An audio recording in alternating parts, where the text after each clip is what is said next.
Yeah, so I'm Greg Mills. I'm currently consulting for G-Tech, and I'm overseeing their social casino and play for fun business. As Melissa said, I've been in the games industry for a long time, but mostly in the casual social side. And I've just spent the last year and a half on the real money gaming side. So my presentation today here is kind of share with you some of the experiences that I've learned, as well as some of the differences from a game design perspective and the demographics.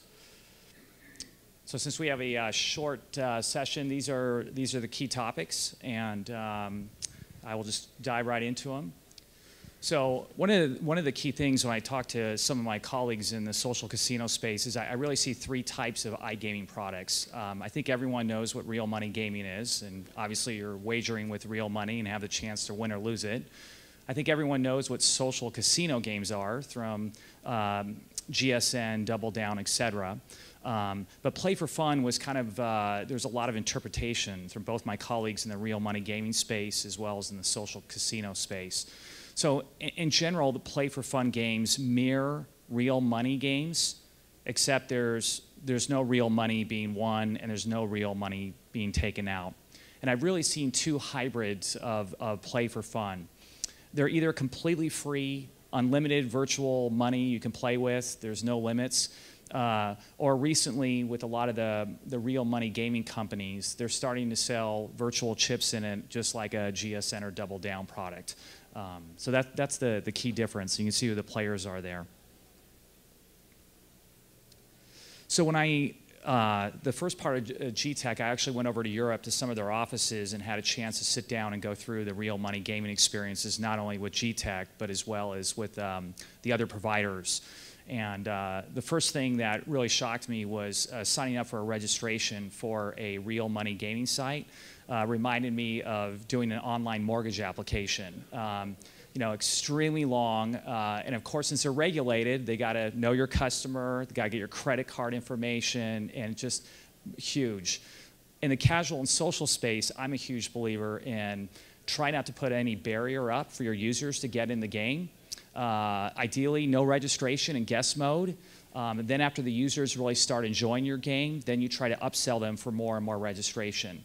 So for the play for fun product, I've been working on kind of a hybrid model that's not as extensive as the real money gaming one, but not as light as that you see in the social or casual space.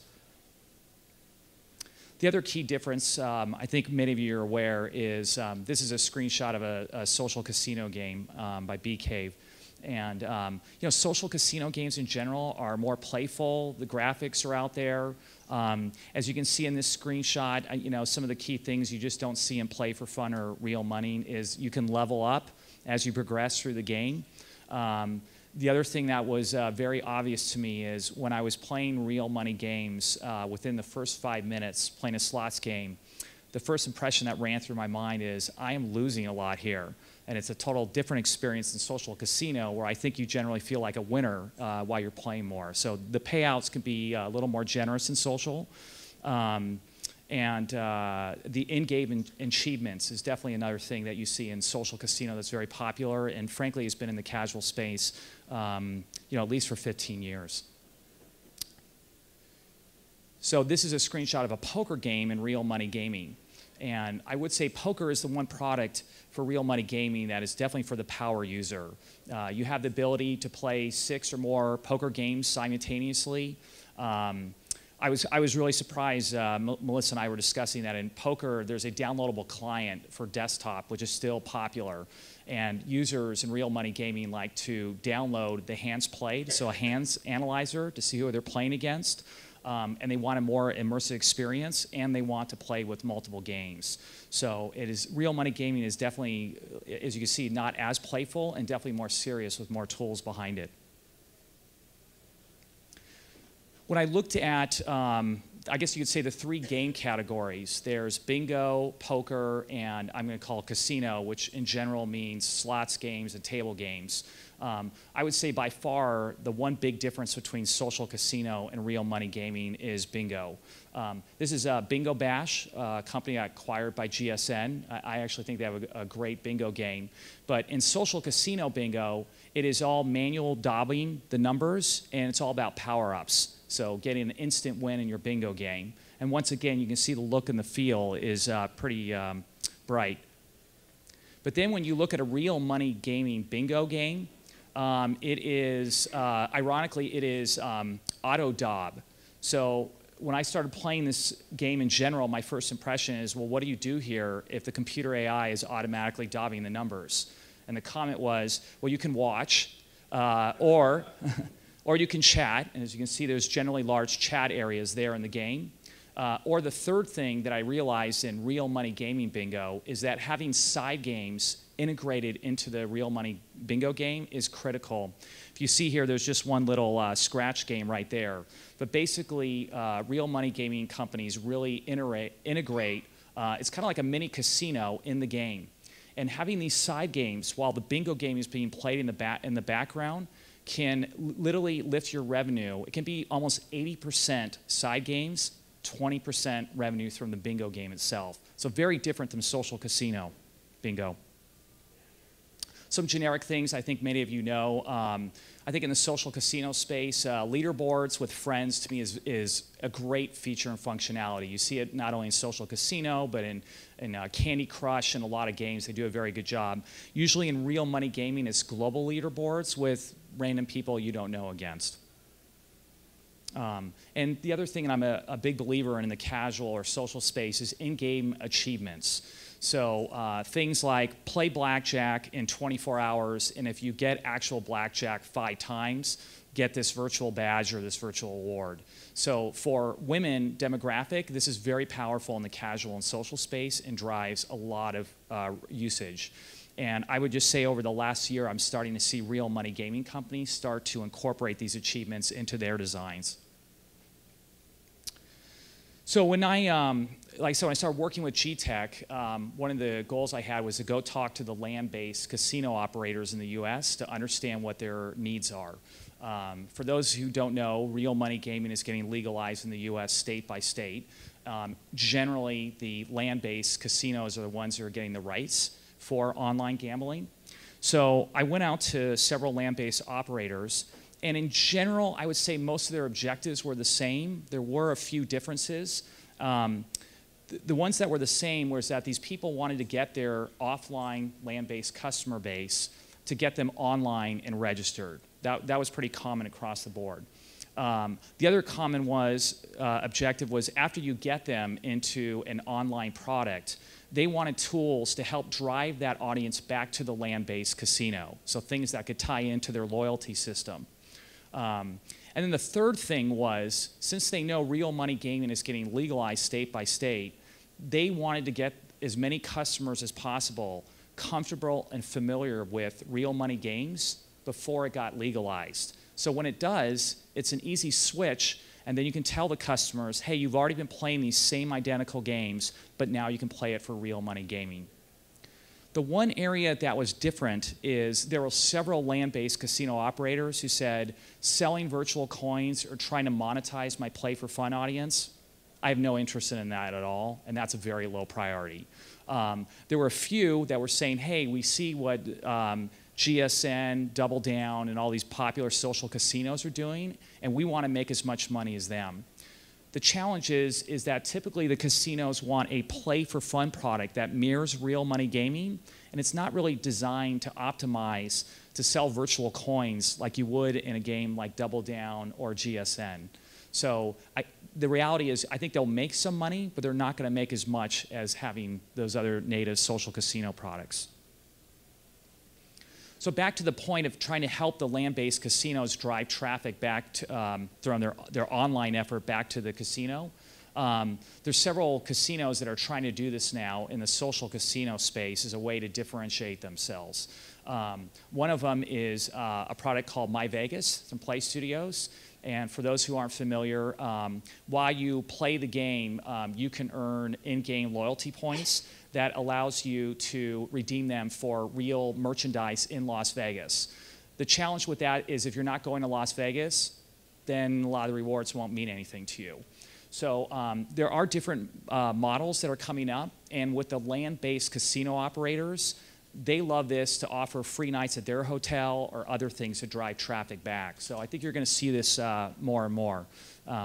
Melissa and I were commenting, I know some people think there's some legality issues with this version of the product, and it's been out for a while, and so I'm not going to go into detail in this room, but I think you'll see this evolve more, and I think Caesars does Total Rewards, Melissa showed me today, and a few others, but this is going to be important.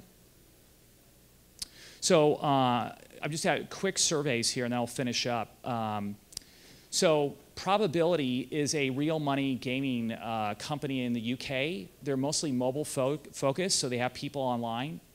They recently did a survey of around, I think it was 2,700 UK users. And the data that they found was that almost 60% have purchased virtual chips in a social casino game, and 10% purchased virtual chips lots of times.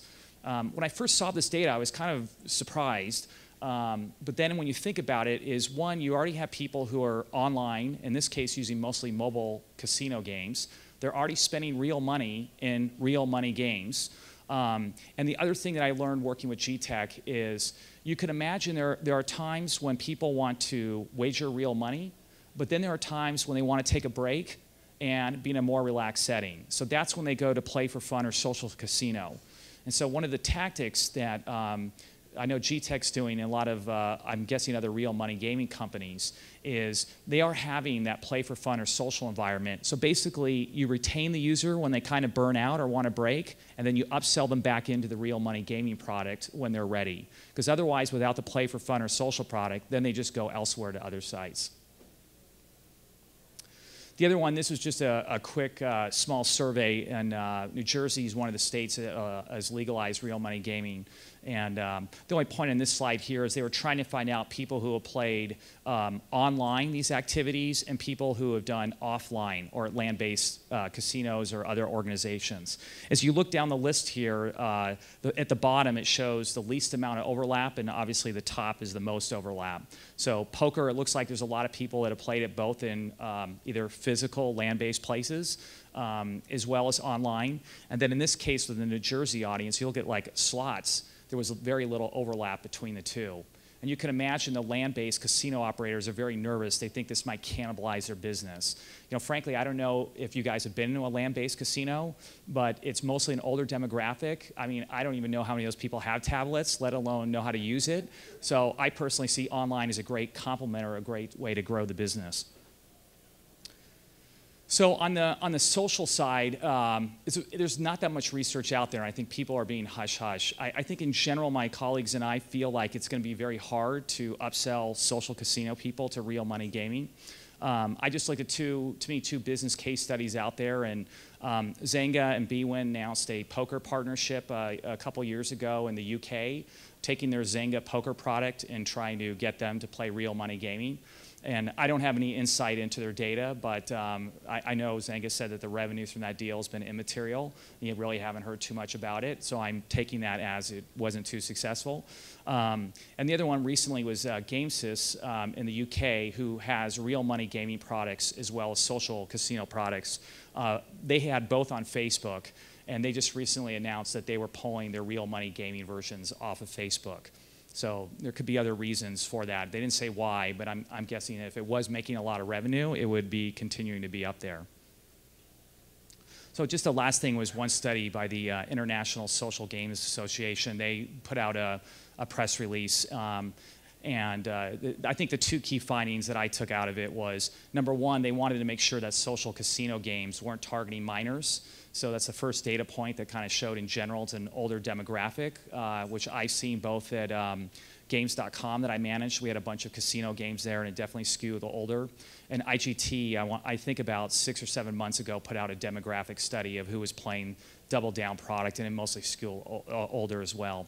I think the second key point they were looking at is that people weren't going broke or homeless just spending a lot of money. And what their survey said was that obviously one thing we know is 3 to 5% of your audience typically will monetize, and then of the people that are monetizing on average, they're saying they don't spend a lot of money.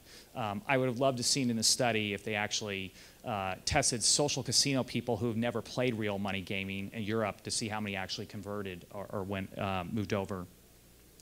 So just in summary, I'm not going to go through all these points, but I do think the social casino industry is getting bigger, Real money gaming companies are looking at it. I personally see it as another revenue stream or as another business unit. I think there'll definitely be some synergy with the real money gaming companies. I think the IGT Double Down is a good example of taking the IGT branded slots that are in the land-based casinos, putting them into a social casino product, and it just reinforces the brand. So if people do go to a casino, they'll look for those brands. The other thing in general is you definitely see real money gaming companies adding more social functionality across the board into their product. So I don't think you'll see 100% overlap, but you'll definitely see a migration of that functionality. And just the last thing is I'm personally a little skeptical on how well it's going to actually convert from taking social casino into real money gaming players. So that's it. Thank you very much, and I'll take any questions. A couple of slides back, the study showed that they only spent 1 unit of currency. Or yeah. What did that mean? So based on the study, and this is what I'm interpreting what they did, is they looked at probably the overall people that did spend money, and then they took a blended rate of what the average was of a person who spent. The reality is pretty well known in the industry is you have your whales, right, and which make up a small percentage but drive a huge amount of your revenue. And then you have a large number of users who generally spend, I don't know, $3 or less. So based on that study, how I read it is I think they took the overall money that people spend and looked at the average and then came across saying, in general, we think it's less than the equivalent of $1 on average when you look it over. Yeah. They did the study, I think it was focused in Europe. Melissa, is that right? Because I noticed it was euros and other currencies. It was probability. So it was specifically mobile gamers, mobile real money casino players in the UK. Oh, so there were actually 2 studies. That was one, I think you were asking, was the International Social Games Association. Oh. Yeah. So. I don't know. Is that the Caesars one? Yeah. Okay. So yeah, so the International Social Games Association, it was a trade organization that was started by Zanga and Caesars, and it's pretty dominated by Caesars. So, they have an agenda of trying to keep social unregulated, right? So, these things that you see that come out of their studies are biased towards making everything look like there's as little overlap as possible. And I think you'll see that from a lot of companies. What I've noticed, like even the speakers, you work for GTech, which is a real money provider, and the guy before worked for a real money operator. There's a huge amount of overlap from the real money gaming industry into the social. And because of that, they know how ugly and horrible it is to work in a regulated environment and trying to keep those separate, which is why you see so little data, right? Everyone is trying to keep the truth, or what could be the truth, as underground as possible. I thought the probability study that you guys had was really interesting in that one. I don't know if you put it up, but Charles, the head of probability, last week at Gigsy said that in the study, 80% of the people, or 85% of the people who had played real money on probability also played a social game. That's a social correct. casino game Yep. within the past year. So it definitely, from the real money side into the social side, huge overlap. Given your skepticism about social converting to real money, and you're not the first, I'm hearing this a lot, what's the industry, for the portion of the industry that would like to see a bridge created or somehow leveraged, are they backing off from that, and what kind of advice are you giving them? Are you skeptical about the possibility to have a bridge? Yeah, so this is just my opinion. I think there are real money gaming companies and other companies that thought, hey, we can take all these social casino users and quickly upsell them into real money gaming. In my opinion, what's kind of changing the viewpoint now it's like, hey, we can use social casino games. One is to make money, even if it's a standalone unit. Let's just make a lot of money from it. And two, like I said, is I do think the real money gaming companies want to take their brands that they have in the land-based and incorporate them in social. The third thing is typically to build a land-based machine, like a slot machine, takes a long time, 3-4 years or more. Because not only do you have to go through regulation, but they're very slow. I know a lot of real money gaming companies are looking at social casino companies as an opportunity to test new slots games or new games that would allow them to quicker get feedback and hopefully greatly shrink that product cycle it takes to get them live in the marketplace. So that's how I think the viewpoints are changing from what it was before into now. So I have a sort of different viewpoint. I mean, just different perspective, like different way of looking at it. which is I ran an online casino for 6 years in Gibraltar. What was interesting is that we would have an advertisement, they'd convert onto the site. About 15% of those would start what I would call an L1 registration, a play for free registration. So deposit, give me your address, give me enough information about yourself without the deposit, right? That's an L2 player. So there was a huge portion of players that would play, bother to go and register, play for free, and the industry would just sit there and try to convert them, and convert them, and convert them, and they would never convert. You know, and it was very rare that you had someone play for free and then convert later.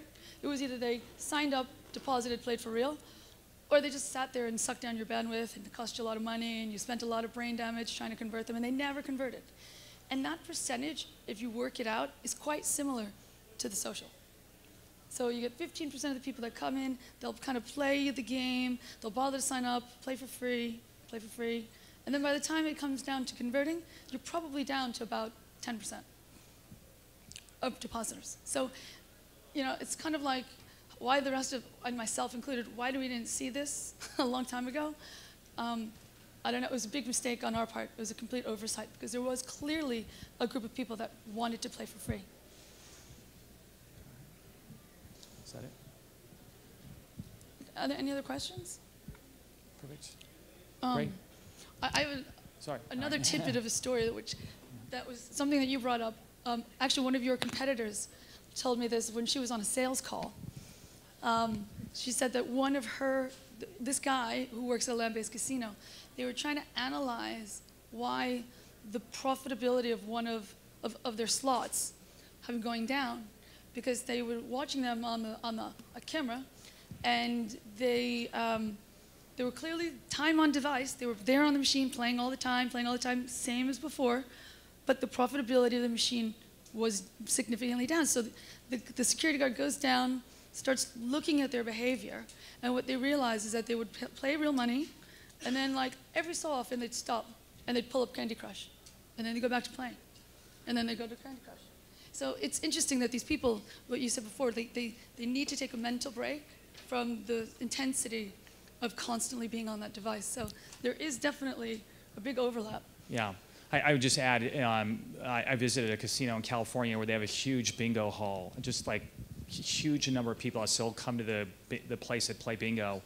And one of the things that they're looking at doing is handing out tablets with real money game slots on them. So while the people are playing bingo, they can actually be playing slots on the side as another way to generate more revenue, as well as another way to, a lot of times there's congestion where you have multiple people lined up at the same machine that's busy on the weekends.